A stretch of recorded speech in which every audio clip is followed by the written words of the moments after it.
Greece has spoken, and Demi will sing This Is Love at Eurovision 2017.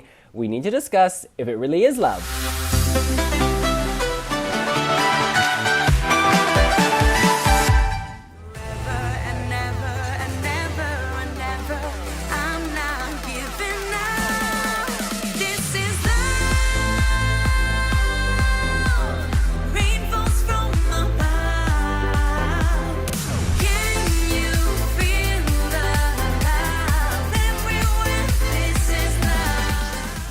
You guys, after months of hype, endless speculation, Demetria Papadea, that is Demi, finally has her song for Eurovision. It, of course, comes from Demetrios Konstantinopoulos, the famous/legendary Eurovision composer behind songs for Sergei Lazarev, Annie Lorak, etc., etc.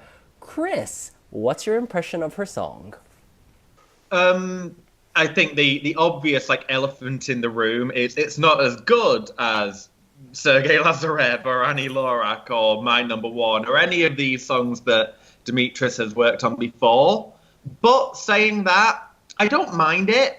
I think that because this year isn't the strongest we've ever seen, it does kind of get a better, not a free pass, but I feel like this is going to do okay. And yeah, I'm kind of a bit sort of just stunned because I was maybe expecting something a little more from Demi and from this combination. We were all hoping top 5 or even a contender. And it feels a bit like Greece have turned around and said, okay, Argo was a disaster. We know that. We just want to qualify. We want to do well. We want to be respectable, but we don't want something that's going to blow everyone's socks off. And this was the best of a mediocre bunch. But yeah, I think that she will work it live. So. George, okay. A real Greek. Can I just say I'm really glad we're not sending an Argo this year.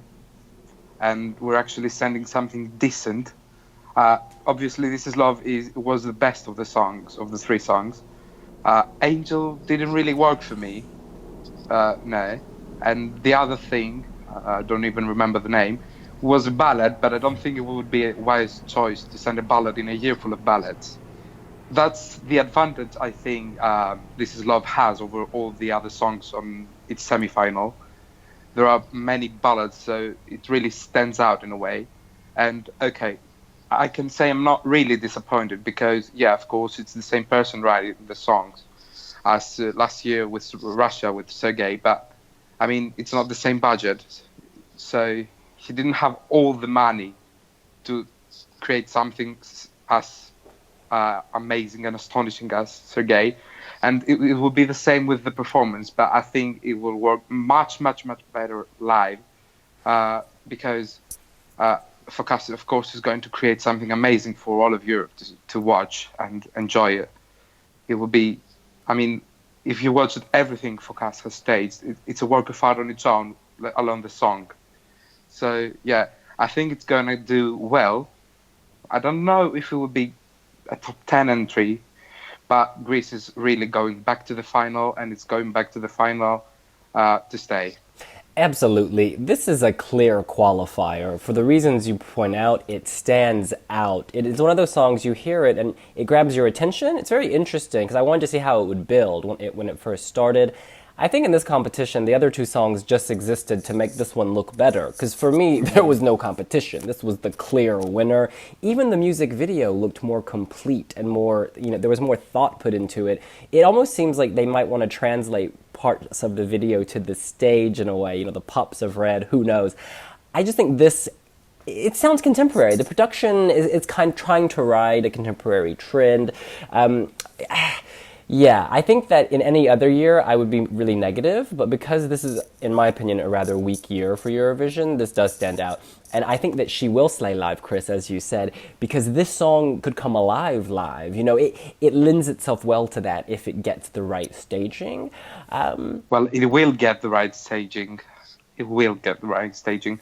I'm really far more positive about that than I was for the song itself. I think that the one problem I have with it is that you're going on about how it builds. I don't really think it does build a lot. It kind of feels like it's very like it goes for it for that entire like last minute and a half. It feels like there's only a very small bridge, and I don't know whether or not that might be a bit too much for like a jury or a televote. I'm not sure.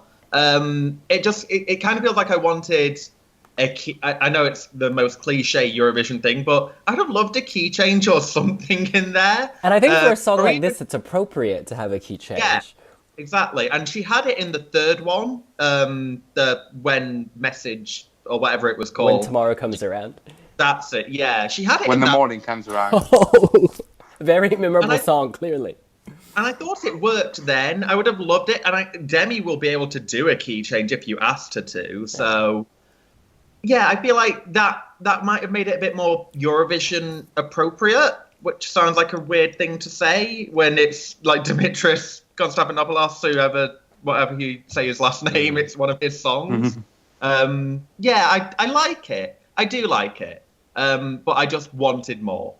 And where do you guys rate this song, in your top, I think we have about 20 songs now. Where would you put it? Probably like mid-table for me. Like I have a very set top 10, I'd say. And maybe I need to listen to this a little bit more before it would break into there. But I definitely rank it below maybe like a Switzerland or an Estonia or a Denmark even. But it's clearly better than some of them. Like it's better than Moldova. It's better than a few more of the up-tempo ones. It's definitely better than them. Can I just say, when I first listened to the song back when it was supposedly leaked, I thought it was absolutely terrible. And then by listening to it again, it really grows on you after the second or third listen. So I think, but still, most people will be voting depending on the first listen. So I don't think if that's a good thing to have for a Eurovision song.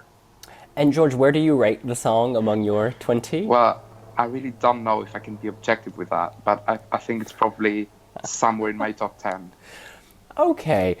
Yeah, I've got to say, I am overall slightly underwhelmed. However, I feel that watching Demi on the screen tonight, she's very beautiful, she's very telegenic, more so than I remember. She's really there, and she has a good spirit. And so, going back to the point of singing live, this will be so much better live because of her. And so that's giving me a lot of hope and optimism. So for me, it's definitely, at the moment, on my left-hand side of the 20, although it's not yet in my top 5. But the staging will affect everything, and Focus is a genius, because I loved Azerbaijan 2013, I loved Sergei, I loved Ukraine 2008. I mean, he gets it. And to be fair, it also helped that she was next to that host in that god-awful pink thing that she was wearing. Yeah, I think Everybody stands out against that, but no, Demi is stunning. Eurovision's next top model. She's in the running for sure. She's serving body and face and personality. George, I don't speak Greek, you speak Greek. What is she like in interviews? Well, it's a thing that people have been commenting on. She's actually studying law. She's studying to become a lawyer, so she can really speak. And she's never been bitchy or something with anyone. She's never caused trouble to anyone. She's never been on a fight, which is she's pretty decent and moderate for people that's so much involved in showbiz. So, yeah, people really love her in Greece. Miss Congeniality. Yes, she is ticking all the boxes. Well, that is what we think. What do you think? Of the 3 songs in Greece, did your favorite win? Did the best song win? And do you think Demi still has a chance to win the Eurovision Song Contest? You can let us know here on wiwibloggs. Make sure to like this video. And while you're at it, hit the subscribe button. Yes, we will see you later. Bye. Bye.